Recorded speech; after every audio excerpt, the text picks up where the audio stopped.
कश्मीर संघ राज्य क्षेत्र के मुख्य सचिव श्री अटल डुल्लू जी,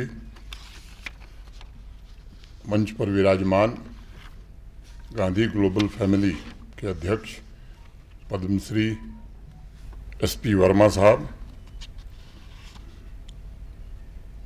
commissioner secretary culture department Shri Brijmohan Sharma ji, principal secretary school education Shri Ramniwas Sharma ji, सभागार में उपस्थित जम्मू कश्मीर के प्रशासन के सभी वरिष्ठ अधिकारी, गांधी ग्लोबल फैमिली के सभी पदाधिकारी, शिक्षा विभाग के सभी अधिकारी, अध्यापक, बच्चे, आमंत्रित अतिथिगण, सभी कलाकार, देवियों, सज्जनों और मित्रों, आज समस्त देशवासियों को मैं परम पूज्य बापू के जन्म जयंती की हार्दिक शुभकामनाएं देता हूं। आज गांधी जी के पदचिन्हों पर ही चलने वाले भारत के पूर्व प्रधानमंत्री स्वर्गीय श्री लाल बहादुर शास्त्री जी की भी जन्म जयंती है। मैं उन्हें भी आदरपूर्वक नमन करता हूं। आज सेवा पर्व का समापन भी हो रहा है। मैं उस पर भी कुछ बातें कहूंगा। पहले मैं सेवा के प्रति बापू के निष्ठा की एक छोटी कहानी से अपनी बात शुरू करना चाहता हूं। लल्लू भाई मक्कन जी ने एक पुस्तक लिखी है और अपनी पुस्तक में उन्होंने कहा है, एक बार गुजरात के प्रसिद्ध विद्वान श्री आनंद शंकर ध्रुव बापू से मिलने उनके आश्रम में आए। उन्होंने देखा कि बापू पत्थर की चक्की के पास बैठ करके अनाज पीसने का काम कर रहे थे। बापू ने अनाज पीसते पीसते ही उनका स्वागत किया और थोड़ी देर अनाज पीसना रोक कर बोले कि अगर आपको कोई आपत्ति न हो तो आप भी मेरे साथ बैठ जाइए और अनाज पीसने का काम प्रारंभ करिए। बापू की बात सुनकर के श्री आनंद शंकर ध्रुव तुरंत बैठ गए, अनाज पीसने लगे तथा काम और बातचीत दोनों साथ साथ चली। फिर बापू ने उन्हें विदा किया। एक दिन एक बड़े वकील साहब आए उनसे मिलने। उस समय बापू और आचार्य विनोबा भावे कुछ अनाज था जिसमें कंकड़ था, पत्थर था, उसकी सफाई में लगे थे। बापू ने उनसे भी आग्रह किया, चटाई पर बैठ जाइए। वकील साहब ने कहा कि नहीं, मैं बैठने नहीं आया हूं, बल्कि काम करने आया हूं, मुझे भी कोई काम दीजिए। बापू ने फिर अनाज की एक थाली उनके सामने बढ़ा दी और कहा कि वकील साहब लीजिए, आप भी अनाज से पत्थर और कंकड़ बाहर निकालिए और ध्यान रखिए कि इसमें एक भी कंकड़ रह न जाए। वकील साहब थोड़ा घबरा गए। वह तो सोच कर आए थे कि इतने बड़े वकील हैं, कोई बड़ा काम मिलेगा। उन्होंने कहा कि मैं तो वकील हूं पेशे से, मैं कैसे अनाज की सफाई करूंगा। बापू ने कहा, लेकिन अभी तो सिर्फ मेरे पास यही एक काम है। यह सुनकर वकील साहब चुपचाप अनाज साफ करने में लग गए। बापू का मानना था कि सेवा का जो भी कार्य है उसे जिम्मेदारी से, निष्ठा से और कुशलतापूर्वक पूरा करना ये बड़ा आवश्यक है और इसलिए सदैव जीवन पर्यंत बापू ने अधिकारों के साथ साथ कर्तव्यों पर विशेष बल दिया। अगर हम विचार करें तो शायद आज दुनिया में किसी महापुरुष पर इतनी पुस्तकें नहीं लिखी गई हैं जितनी बापू पर लिखी गई हैं। दुनिया की कोई ऐसी भाषा नहीं है जिसमें बापू का जीवन परिचय, बापू के सत्य के प्रयोग, इसके बारे में लिखा नहीं गया है। और अभी बच्चों ने गाया कि दे दी हमें आज़ादी बिना खड्ग बिना ढाल, साबरमती के संत तूने कर दिया कमाल।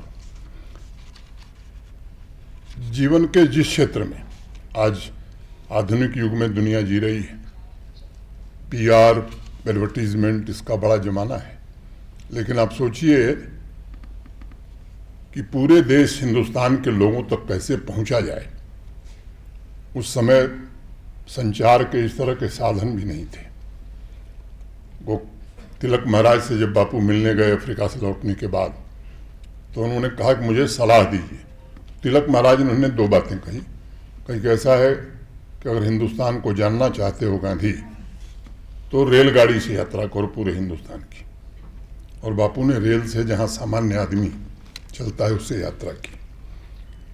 और लोगों से कैसे जुड़ा जाए, तो नमक सत्याग्रह, गरीब से गरीब आदमी और धनी से धनी आदमी सब नमक का प्रयोग कर रहा था। नमक त्यागने में किसी पर आर्थिक बोझ नहीं पड़ना था, और इसलिए देश के आम आदमी के साथ गांधी जुड़ सके। और 8 अगस्त 1942 को टैंक मैदान मुंबई में जब गांधी ने कहा कि अंग्रेजों भारत छोड़ो, और कल से पूरे देश में देश के लोगों को निकलना चाहिए, तो 9 अगस्त को पूरे हिंदुस्तान के कोने कोने में, क्या वकील, क्या अध्यापक, क्या विद्यार्थी, क्या किसान, क्या मजदूर, सब लोग सड़क पर पहुंच गए। तो मैं समझता हूं कि जो क्षमता थी गांधी जी में लोगों को समझने की, शायद ऐसा अद्भुत व्यक्तित्व इस दुनिया में कोई आया नहीं। शिक्षा को लेकर के, विशेष रूप से नारी शिक्षा को लेकर के, जब साउथ अफ्रीका में थे तब भी उन्होंने वहाँ स्कूल चलाया, बड़ी शिद्दत से चलाया। यहाँ आने के बाद उस जमाने में विमेन पॉलिटेक्निक वर्धा में स्थापित किया। देश के प्रसिद्ध वैज्ञानिक जगदीश चंद्र बोस उस पॉलिटेक्निक के अध्यक्ष थे। विश्वविद्यालय की स्थापना की। इतना बल दिया गांधी जी ने उस समय। मैं समझता हूं कि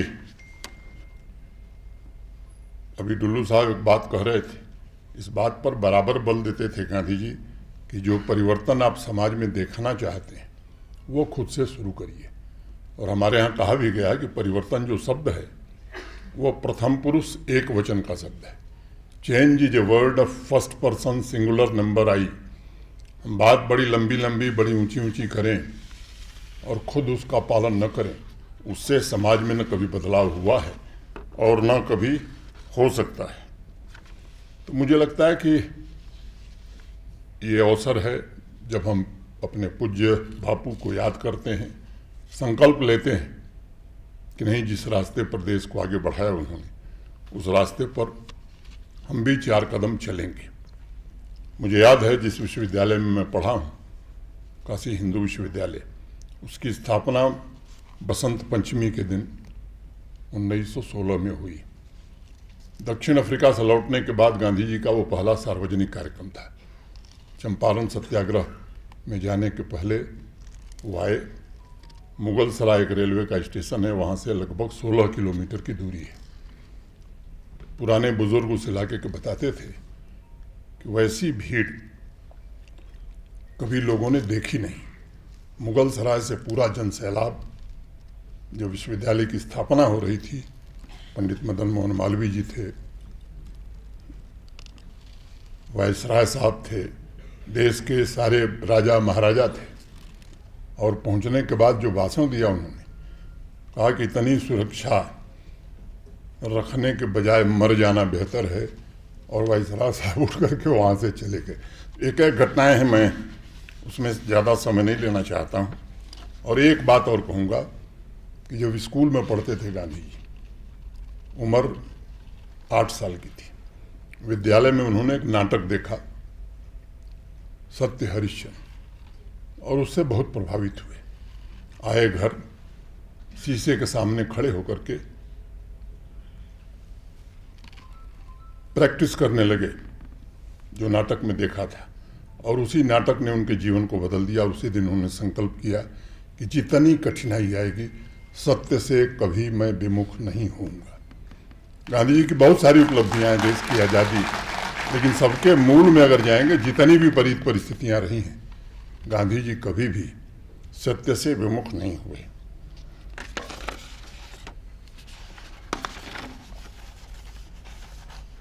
अब सेवा पर्व समाप्त हो गया है। आज बापू आज से लगभग 100 वर्ष पूर्व 8 जनवरी 1925 के यंग इंडिया के अपने लेख में बापू ने कहा कि अधिकारों की उत्पत्ति का सच्चा स्रोत कर्तव्यों का पालन है। यदि हम सब अपने कर्तव्यों का पालन करेंगे तो अधिकारों को ज़्यादा ढूंढने की जरूरत नहीं पड़ेगी। बापू की इसी भावना और उनके दिखाए मार्ग पर चलते हुए आज मैं कह सकता हूँ कि भारत के वर्तमान प्रधानमंत्री श्रीमान नरेंद्र मोदी जी ने 2014 में स्वयं 2 अक्टूबर को झाड़ू उठाया और स्वच्छ भारत अभियान को आज एक जन आंदोलन बना दिया है। उसका असर अब पूरे देश में नजर आ रहा है। सेवा पर्व के पखवाड़े के दौरान हम सब ने देखा है, चाहे वो कश्मीर हो चाहे जम्मू हो, किस प्रकार हर एक अभियान में सामुदायिक भागीदारी की भावना से अनेक नागरिकों ने बढ़ चढ़ करके अपने कर्तव्यों का निर्वहन किया है। सेवा की यह भावना सिर्फ एक पखवाड़े या कैलेंडर के किसी तारीख तक सीमित न रहे, मैं समझता हूँ आज यह संकल्प लेने की ज़रूरत है, बल्कि हमारे जीवन की ये आदत बन सके। सेवा और कर्म के प्रति जन जन के मन में यह भाव ही मैं मानता हूं कि बापू को सच्ची श्रद्धांजलि होगी। सेवा पर्व के दौरान अपने बेहतर परफॉर्मेंस के लिए जिन डिस्ट्रिक्ट्स को, जिन स्कूलों को, जिन व्यक्तियों को सम्मानित किया गया है, मैं उनका अभिनंदन करता हूं, हृदय से शुभकामना देता हूं। संबंधित अधिकारियों, शिक्षकों और नागरिकों से आग्रह करना चाहूँगा, यह पुरस्कार अलग अलग क्षेत्रों में स्कूल, कॉलेज, डिस्ट्रिक्ट, सरकारी डिपार्टमेंट, स्वयंसेवी संगठनों में एक स्वस्थ प्रतिस्पर्धा को प्रेरणा देता है। महाभारत का एक श्लोक है जो बापू को बहुत प्रिय था और मुझे लगता है कि अनेक लोगों के दिल के बड़ा करीब होगा। सेवा पर्व के कई कार्यक्रमों में मैंने इसका उल्लेख भी किया है और हमारी वर्तमान पीढ़ी सेवा के उन मूल्यों से प्रेरणा प्राप्त कर सकती है। कहा गया, ना तो हम कामये राज्यम ना स्वर्ग न पुनर्भवम कामये दुख तप्तानाम प्राणी नाशनाम। अर्थ इसका है कि न तो मुझे राज्य की इच्छा है, न स्वर्ग की और न ही मोक्ष की। मैं तो केवल मानवता की सेवा करना चाहता हूँ, दुखी प्राणियों का दुख दूर करना चाहता हूँ। चाहे वो प्रशासन हो, सरकारी अधिकारी हों, स्वयंसेवी संस्थाएं हों, मैं मानता हूँ कि सभी के कर्तव्यों और सेवा कार्यों की कसौटी यही है कि उन कामों से दूर दराज के इलाकों में और विशेष रूप से गरीब और वंचित लोगों के जीवन में क्या बदलाव आया, कितनी सेवा हो सकी उनकी। और मैं समझता हूँ सच्ची सेवा तभी हो पाती है जब कथनी और करनी में कम से कम थोड़ी समानता तो जरूर हो। आज हम एक ऐसी दुनिया में रह रहे हैं जो दुनिया बड़ी जटिल हो गई है, बहुत चुनौतीपूर्ण है। उसकी एक झलक अभी हमने 30 सितंबर को औपचारिक रूप से समाप्त हुए यूनाइटेड नेशंस की जनरल असेंबली में देखी है। Trade, global realignment, geopolitical tensions, climate change जैसी तमाम ऐसी चुनौतियां हैं, ऐसे फैक्टर्स हैं जो ग्लोबल नॉर्थ और ग्लोबल साउथ दोनों को प्रभावित कर रहे हैं। अब देशों की और वहाँ के नागरिकों की आकांक्षाएं बढ़ रही हैं, साथ ही नित नए तकनीकी आविष्कार हो रहे हैं, नए टूल्स समाज को नया आकार दे रहे हैं। ऐसी परिस्थिति में मेरा विश्वास है कि बापू के सत्य, अहिंसा और सेवा के सिद्धांत से सभी चुनौतियों को निपटा जा सकता है और ये अचूक हथियार साबित होगा। भारतवर्ष की प्राचीन सभ्यता के मूल्य विश्व का मार्गदर्शन करेंगे, ऐसा विश्वास पूरे विश्व को होने लगा है। बापू भारत को अपने मूल स्वरूप में कर्मभूमि मानते थे और अपने अगस्त 1925 के एक लेख में उन्होंने कहा कि भारत दुनिया के उन गिने चुने देशों में से है जिसने अपनी पुरानी संस्थाओं को अभी भी कायम रखा है। एक बार बापू ने कहा था कि भारत का ध्येय दूसरे देशों से अलग है। भारत में ऐसी योग्यता और क्षमता है कि वह धर्म के क्षेत्र में दुनिया में सबसे बड़ा नाम कमा सकता है तथा अपने आत्मबल से सबको जीत सकता है। 11 अगस्त 1920 को अपने एक दूसरे लेख में बापू ने लिखा कि भारत के पास सारी दुनिया के लिए एक संदेश है और उसे किसी का अंधानुकरण करने की जरूरत नहीं है। वर्ष 1925 में अपने जन्मदिन के कुछ दिन पहले यंग इंडिया में उन्होंने इच्छा जाहिर की थी कि मैं भारत को स्वतंत्र, समर्थ और बलवान बनता हुआ देखना चाहता हूँ। ठीक 1931 में उन्होंने कहा कि ऐसा भारत निर्मित होना चाहिए जिसमें गरीबों के लिए सबसे पहले सारी सुविधाएं उपलब्ध कराई जाएं। आज मुझे इस बात की प्रसन्नता है कि आज़ादी के लंबे समय बाद पिछले 10-11 वर्षों से वैश्विक चुनौतियों का सामना करते हुए आज देश हमारा आगे बढ़ रहा है और केवल आगे नहीं बढ़ रहा है बल्कि समावेशी विकास के द्वारा ये सुनिश्चित कर रहा है भारत कि विकास के सभी लाभ, इकोनॉमिक ग्रोथ की सभी बेनिफिट्स विकास की कतार में खड़े आखिरी व्यक्ति तक पहुँचे। बापू ने जिस सद्भाव भाईचारे की बात कही थी आज वो हकीकत बनने लगी है। विकासवाद को राजनीति के केंद्र बिंदु में लाने का काम भारत के वर्तमान प्रधानमंत्री श्री नरेंद्र मोदी ने किया है। सबका साथ, सबका विकास, सबका विश्वास और सबका प्रयास ये भारत को प्रगति के पथ पर तेजी से आगे बढ़ा रहा है। कुछ लोग हैं अभी भी भावनाओं को भड़काने का काम करते हैं। मैं उनसे बस एक ही बात कहना चाहता हूँ, भाई ये तो बताओ कि कौन सी ऐसी योजना है जिसका लाभ जाति के नाम पर दिया जा रहा है, धर्म के नाम पर दिया जा रहा है या पंथ पूछ कर दिया जाता है। तब उनके पास कोई जवाब नहीं होता।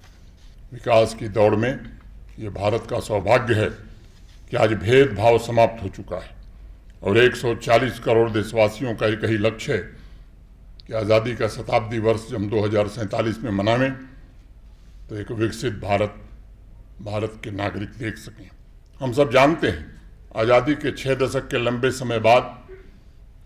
समय में गरीबी हटाओ का नारा तो गली गली गूंजा था, लेकिन उन नारों से करोड़ों गरीबों के जीवन में कोई बहुत बड़ा बदलाव नहीं आया था। पिछले 10-11 वर्षों में 25 करोड़ लोग गरीबी रेखा से बाहर निकल सके। 4 करोड़ से ज़्यादा ऐसे गरीब परिवार थे जिनके सर पर छत नहीं थी, उन्हें अपना नया घर मिला है। अब तो गली और मोहल्ले में भी सर्वे चल रहा है कि जो बच गए हैं, जिनके सर पर छत नहीं है, उसे भी जल्दी से जल्दी बना दिया जाए और एक भी परिवार इस योजना के लाभ से नहीं छूटे। आज 80 करोड़ से ज़्यादा लोगों को मुफ्त अनाज हिंदुस्तान में दिया जा रहा है। 67 सालों तक हमारी माताएं बहनें पीने के पानी का इंतजाम करने के लिए मीलों पैदल जाती थीं, अपने सिर पर पानी ढोकर लाती थी। 15 करोड़ से ज़्यादा घरों तक नल से जल भारत पहुंचाने में समर्थ हो चुका है। कल्पना कीजिए कि कितना बड़ा सपना पूरा हुआ है। करोड़ों माताओं बहनों को शौच के लिए बाहर जाना पड़ता था। सोचिए, आज़ादी के 67 साल बाद भी ये सम्मान हम अपनी बहनों को, माताओं को नहीं दे पाए थे। 12 करोड़ से ज़्यादा शौचालयों का निर्माण पिछले 11 वर्षों में हिंदुस्तान में हुआ है। 11 करोड़ ऐसे परिवार थे जहाँ की माताएं बहनें लकड़ी बीन कर लाती थीं, तब उनके घरों में भोजन बनता था। आज 11 करोड़ 33 लाख घरों में रसोई गैस LPG सिलेंडर पहुंच गया है और वो धुएं मुक्त चूल्हे पर भोजन बनाने का काम कर रही है। हिंदुस्तान के 77 करोड़ नागरिकों को 5 लाख रुपए का यूनिवर्सल हेल्थ इंश्योरेंस इसकी सुविधा मिल रही है। 51 करोड़ नागरिक भारत के प्रधानमंत्री सुरक्षा बीमा योजना में आज शामिल हैं। आज़ादी के 67 साल बाद भी इस देश में 56 करोड़ ऐसे लोग थे जिनका बैंक में कोई खाता नहीं था। देश के फाइनेंशियल सिस्टम से ही वो पूरी तरह से बाहर थे। अब इन सारे लोगों का आज बैंक अकाउंट खुल सका है। 11 वर्षों में ये जो तमाम सामाजिक योजनाओं के लाभार्थी 44 लाख करोड़ रुपए विभिन्न योजनाओं में सीधे इनके खाते में ट्रांसफर किया गया और 44 लाख करोड़ रुपए में एक पैसा भी जाया नहीं गया है, सीधे लाभार्थी के खाते में पहुंचा। सभी उपलब्धियों पर निश्चित रूप से आज हिंदुस्तान के हर नागरिक को गर्व हो सकता है। आम जनता के इस निस्वार्थ भाव से सेवा निरंतर आगे बढ़े। मैं समझता हूं कि आज के दिन ये सबको संकल्प लेने की जरूरत है। इस सेवा ने समाज के हर एक वर्ग में, चाहे श्रमिक हो, किसान हो, महिला हो, युवा हो, कर्मचारी हो, सबको प्रभावित किया है और उनका जीवन रूपांतरित होने लगा है। गांधी जी ने हमेशा इस बात पर बल दिया था कि भारत की आत्मनिर्भरता के लिए आवश्यक है कि पारंपरिक कौशल को तरजीह दी जाए। अभी डुल्लू साहब ये बात कह रहे थे, जो बात बापू ने उस समय कही थी। आज पीएम विश्वकर्मा योजना, गांव-गांव में रहने वाले हमारे ऐसे लोग, आज आप भारत की आत्मनिर्भरता का मार्ग प्रशस्त हो, इसके लिए उन्हें मजबूत बनाया जा रहा है। ट्रेड को लेकर के दुनिया में जिस तरह की आशंका है, जिस तरह का भय व्याप्त है, उसका पूर्वानुमान बापू ने उस समय कर लिया था। 2 नवंबर 1934 के हरिजन के एक अंक में उन्होंने आगाह किया था कि कुछ राष्ट्र अपने उत्पादन की वजह से अन्य राष्ट्रों का शोषण कर सकते हैं आने वाले दिनों में, और इसके लिए उन्होंने अपने लेख में आत्मनिर्भर भारत बनाने पर उसी समय बल दिया था। पिछले 10-11 वर्षों में बापू के इन सपनों को भी साकार करने के लिए भारत सरकार ने अनेक कार्यक्रम चलाए हैं। मेक इन इंडिया की चर्चा आज पूरे दुनिया में हो रही है। भारत विश्व की चौथी सबसे बड़ी अर्थव्यवस्था बन गया है। पिछले कई वर्षों से हम दुनिया की सबसे तेज गति से बढ़ने वाली अर्थव्यवस्था है। कोविड पैंडेमिक के दौरान भी हमारी ग्रोथ रेट बहुत कम नहीं हो सकी, बल्कि छोटे बड़े दोनों उद्योगों में इन्वेस्टमेंट बढ़ा था। पहले भारत अत्यधिक इंपोर्ट किया करता था, अब इंपोर्ट भी हमारा कम हुआ है और एक्सपोर्ट भी हम ज़्यादा करने लगे हैं। 11 वर्ष पहले जितने भी स्मार्ट मोबाइल फ़ोन थे वो अधिकतर विदेशों से हमारे यहाँ आते थे। करीब 26% फ़ोन ऐसे थे जो हमारे देश में बनते थे। आज भारत स्मार्टफोन सेक्टर में दुनिया का दूसरा सबसे बड़ा मैन्युफैक्चरर बन गया है और पूरी दुनिया में आज जितने स्मार्टफोन हैं उसमें 99.26% पूरे भारत में बने हुए हैं। ऐसे अनेक क्षेत्र हैं जिनमें भारत अपना दम दिखा रहा है। 1 डिस्ट्रिक्ट 1 प्रोडक्ट हो, वोकल फॉर लोकल हो, इन अभियानों के द्वारा देश के हर इलाके में समृद्धि आई है। इंफ्रास्ट्रक्चर के मामले में, चाहे वो फिजिकल इंफ्रास्ट्रक्चर या डिजिटल इंफ्रास्ट्रक्चर, भारत आज दुनिया के विकसित देशों से मुकाबला करने के लिए खड़ा है, सीना तान कर खड़ा है। बापू की स्वदेशी की भावना को गांव शहर हर जगह पहुंचाना हम सबका दायित्व है। कोशिश भी हो रही है। अभी नेक्स्ट जनरेशन रिफॉर्म्स और जीएसटी रिफॉर्म के द्वारा ये सुनिश्चित किया गया है कि लोगों को आर्थिक लाभ भी मिले और एक आग्रह भी किया जा रहा है कि स्वदेशी वस्तुओं को खरीदने पर हमें गर्व की अनुभूति होनी चाहिए। हम अपनी ओर से ये कोशिश करें, ये मेरा सबसे आग्रह होगा। मुझे स्मरण है बापू ने लिखा था कि आर्थिक क्षेत्र में मुझे अपने पड़ोसियों द्वारा बनाई गई वस्तुओं का ही उपयोग करना चाहिए और उन उद्योगों की कमियां दूर करके उन्हें ज़्यादा संपूर्ण और सक्षम बनाकर उनकी सेवा करनी चाहिए। बापू कहा करते थे कि यदि स्वदेशी को व्यवहार में उतारा जाए तो मानवता के स्वर्ण युग की अवधारणा हकीकत में बदली जा सकती है।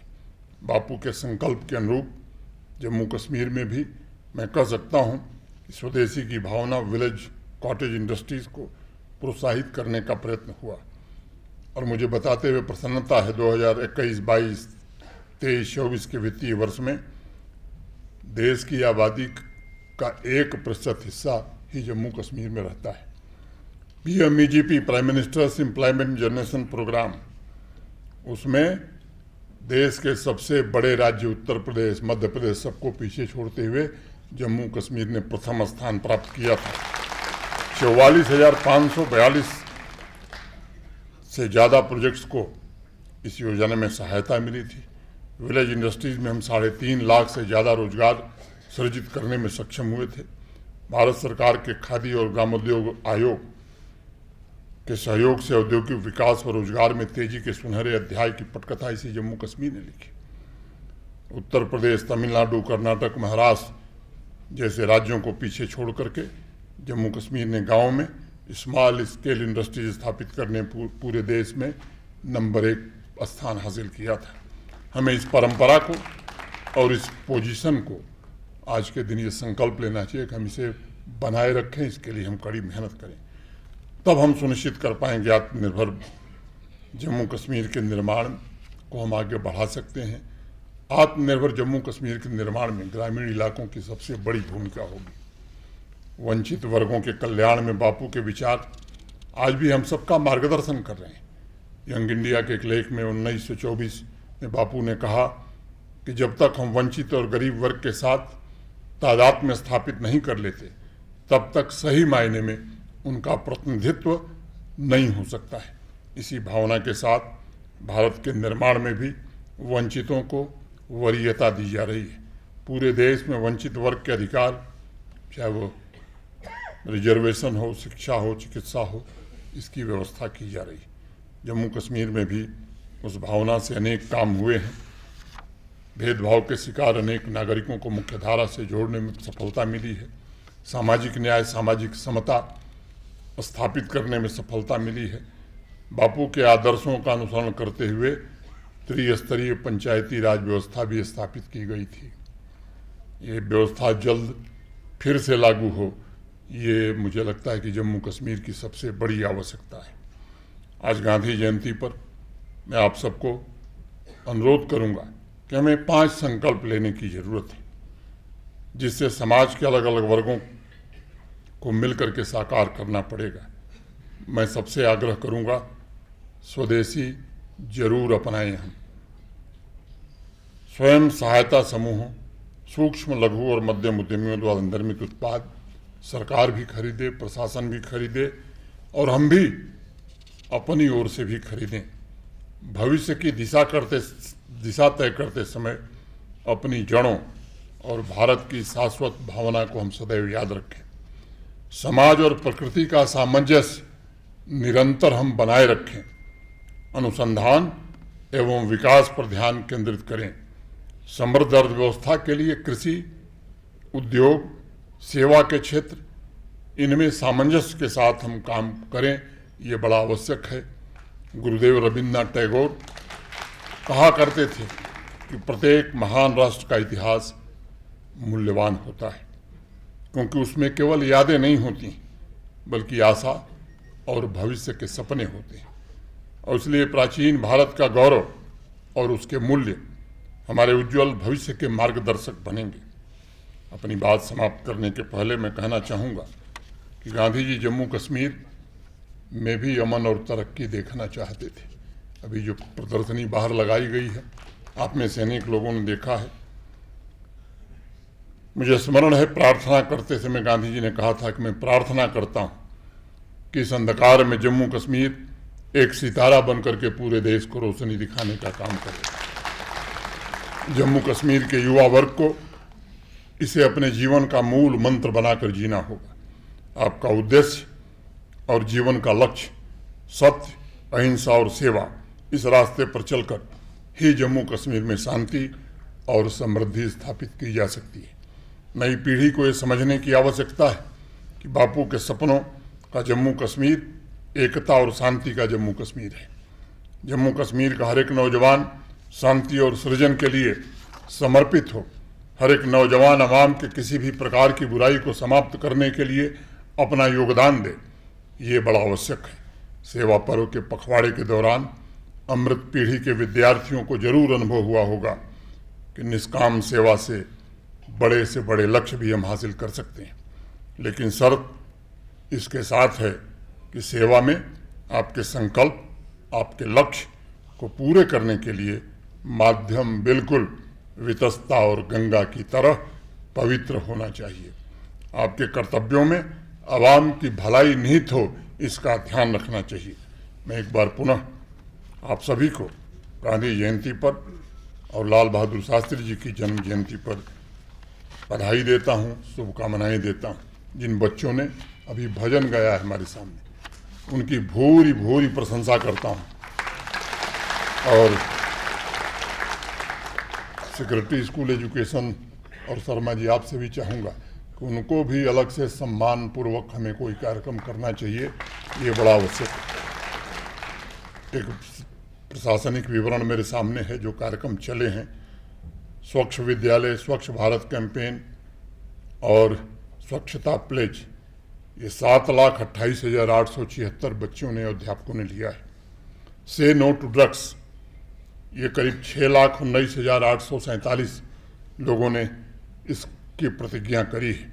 Social revolution, disaster drills, plantation drive, environmental awareness, 10 lakh से ज़्यादा लोग इसमें हिस्सेदार बने। एक पेड़ माँ के नाम, 8,69,000 से ज़्यादा लोगों ने इस अभियान में भाग लिया है। वॉल पेंटिंग कैंपेन्स और बाकी चीज़ों पर 9,67,000 लोगों ने पार्टिसिपेट किया है। Essay and slogan writing, spirit of seva, art slogan and easy competition, school beautiful drive, donation drive, special health checkup, nutrition and awareness session, drug de addiction, 8,94,000 से ज़्यादा बच्चों ने भाग लिया है। Drug de addiction special health checkup 9,64,000। अगर कुल संख्या हम देखें तो मोटे तौर पर 78 लाख से ज़्यादा बच्चों और अध्यापकों और नागरिकों ने इस पूरे अभियान में हिस्सा लिया है। मैं अपने सभी उन साथियों को जिन्होंने इस अभियान को इस स्तर तक पहुंचाया है, उन्हें भी विशेष रूप से बधाई देना चाहता हूं। आज विजयदशमी का पर्व भी देश में मनाया जा रहा है। आज रावण होता तो क्या कहता, जरा सोचिए। मुझे लगता है कि रावण यही कहता कि मेरी मौत का इतना भी जश्न मत मनाओ, मैं तो आज भी हर इंसान में जिंदा हूँ। मुझे लगता है कि ये भी संकल्प हमें करने की ज़रूरत है कि जो रावण हमारे अंदर बचा हुआ है उसे भी आज शाम को हम दहन करके विजयदशमी का पर्व मनाएंगे। आप सबको महात्मा गांधी जी की जन्म जयंती, लाल बहादुर शास्त्री जी की जन्म जयंती की हार्दिक शुभकामना देते हुए विजयदशमी की भी हार्दिक शुभकामनाएं देकर के अपनी बात पूरी करता हूँ। जय हिंद, जय भारत, जय बापू।